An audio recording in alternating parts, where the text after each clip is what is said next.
동남아시아 M&A 시장 정말 엄청난 기회의 땅이라고들 하죠. 그런데 동시에 아주 복잡한 미로 같기도 해요. 오늘 저와 함께 이 미로를 헤쳐나가는 아주 간단한 가이드를 시작해 볼까 합니다.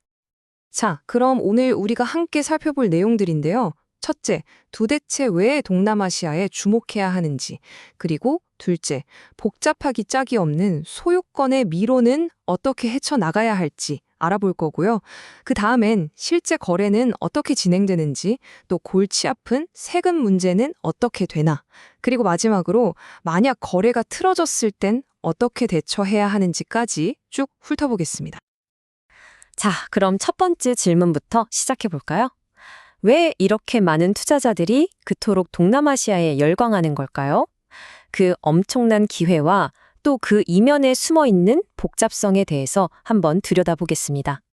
그러니까 동남아시아 시장의 핵심은 바로 이거예요.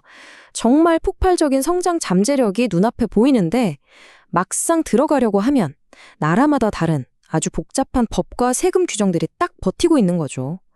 이 둘 사이에서 어떻게 균형을 잡느냐, 이게 바로 모든 투자자가 풀어야 할 숙제라고 할 수 있습니다. 좋습니다. 그럼 이제 정말 근본적인 질문, 어쩌면 가장 첫 번째 관문이라고 할 수 있는 질문으로 들어가 볼게요. 바로 내가 과연 이 회사를 살 수 있는가 하는 문제입니다. 동남아시아의 많은 나라들이 외국인 투자를 관리하기 위해서 네거티브 리스트라는 걸 사용하는데요. 말 그대로 이건 안 돼, 아니면 이런 조건 하에서만 돼라고 정해놓은 목록이에요. 이 개념을 모르면 사실상 M&A 첫 단추부터 꿰기 어려운 거죠. 자, 여기 표를 보시면 이게 정말 재밌습니다. 나라마다 접근법이 완전히 달라요. 베트남 같은 경우는 은행이나 물류 같은 특정 분야에서 조건부로 허용을 해주는 식이고요. 태국은 좀 더 엄격해서 외국인 사업법이라는 걸로 아예 토지거래 같은 건 절대 안 된다고 못 박아놨어요. 필리핀은 또 달라서 공공시설은 40%, 언론사는 0% 이런 식으로 지분 상한선을 정해두는 거죠. 정말 다 다르죠. 그러니까 핵심은 이거예요. 단순히 지분율 숫자만 봐서는 안 된다는 겁니다. 예를 들어 베트남 항공사는 34%까지만 살 수 있다 이런 식으로 산업별 상한선이 있고요. 또 내가 직접 투자한 게 아니라도 아주 작은 간접 지분 때문에 갑자기 외국계 기업으로 분류가 바뀌어버릴 수도 있어요. 특히 토지 소유는 거의 모든 나라에서 아주 까다롭게 제한하고 인도네시아 같은 곳에서는 다른 사람 이름 빌려서 그러니까 차명으로 규제를 피하려는 시도 자체를 법으로 금지하고 있습니다. 정말 꼼꼼하게 봐야겠죠?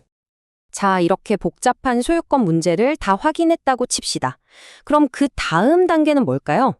바로 실제 거래가 어떻게 진행되는지 그 구체적인 과정을 들여다볼 차례입니다.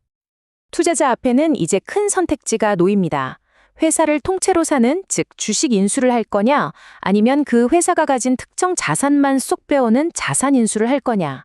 대부분은 주식 인수를 선호하는데요. 이게 절차가 더 간단하기 때문이죠.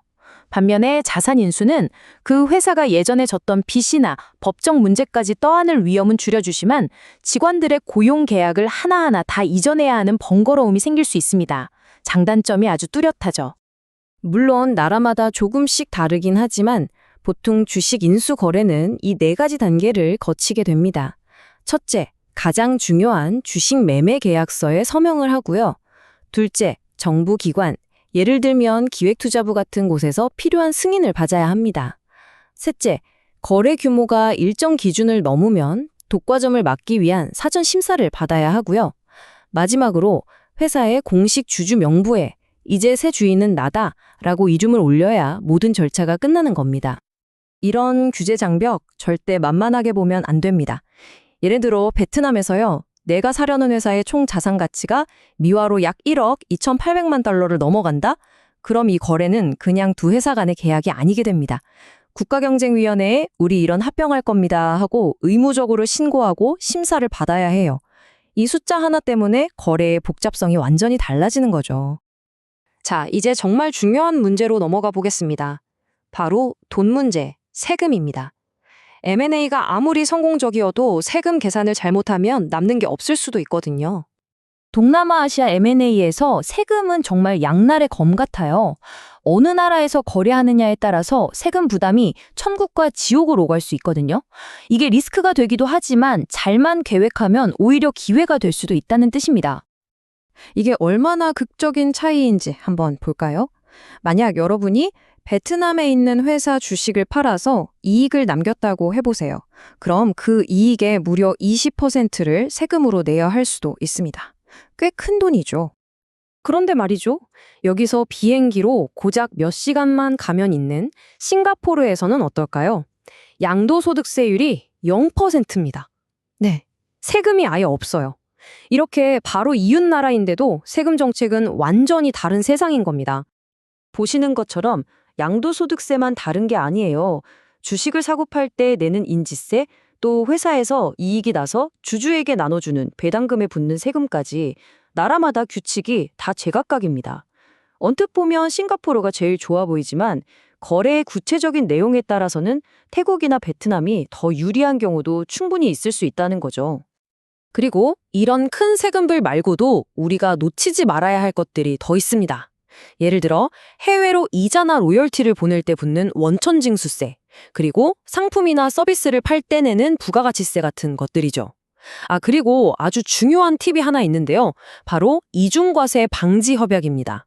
우리나라가 다른 나라와 맺은 이 협약을 잘 활용하면 세금을 아주 많이 줄일 수도 있으니 꼭 확인해야 합니다. 자, 지금까지는 거래가 잘 진행되는 경우를 이야기했는데요. 인생이 다 그렇듯 항상 계획대로 되지만은 않죠. 만약 계약서에 도장까지 다 찍었는데 문제가 생기면, 즉 분쟁이 발생하면 어떻게 해야 할까요? 이 질문 정말 중요합니다. 분쟁이 생겼을 때 그 나라 법원을 믿고 갈 수 있는가? 여기에 대한 답이 어떻게 나오느냐에 따라 투자자들이 계약서에 어떤 안전장치를 넣을지가 완전히 달라지거든요. 그래서 외국인 투자자들은 거의 압도적으로 현지 법원보다는 싱가포르나 홍콩 같은 제3의 중립적인 국가에서 국제중재를 받는 걸 선호합니다. 아무래도 팔이 안으로 굽는 상황을 피하고 싶은 거죠. 왜 하필 국제중재일까요? 몇 가지 이유가 있습니다. 첫째, 다른 나라 법원의 판결은 동남아 국가에서 인정받지 못하는 경우가 많아요. 하지만 국제중재 판정은 뉴욕협약이라는 국제조약 덕분에 대부분의 나라에서 그 효력을 인정해줍니다. 훨씬 집행하기가 수월한 거죠. 그리고 무엇보다 복잡한 상업 분쟁을 공정하고 전문적으로 다룰 수 있다는 장점이 있습니다. 하지만 이게 또 완벽한 해결책은 아닙니다. 인용된 문구를 보면 알 수 있듯이 예를 들어 베트남에서는 국제중재에서 이겼다고 해도 실제로 그 판결을 집행하는 게 쉽지만은 않았다고 해요. 물론 최근에는 상황이 점점 나아지고 있다는 긍정적인 신호도 있습니다만. 바로 이 지점이 동남아시아 투자의 핵심적인 딜레마를 보여주는 것 같아요. 법적으로는 완벽한 계약서를 만들어 놨는데 막상 현지에서는 그게 그대로 통하지 않을 수도 있다는 현실. 이 법적인 프레임워크와 현장의 실제 현실 사이의 간극을 어떻게 메우느냐가 관건인 셈이죠. 결국 우리는 마지막 질문에 도달하게 됩니다. 눈앞에 펼쳐진 동남아시아의 엄청난 기회, 그리고 동시에 부딪힐 수밖에 없는 이 복잡한 운영상의 현실, 이 둘 사이에서 어떻게 균형을 잡을 것인가, 이것이 바로 오늘 이 시간의 핵심이자 이 역동적인 시장에 뛰어들려는 모든 투자자가 스스로에게 던져야 할 궁극적인 질문이 아닐까 싶습니다.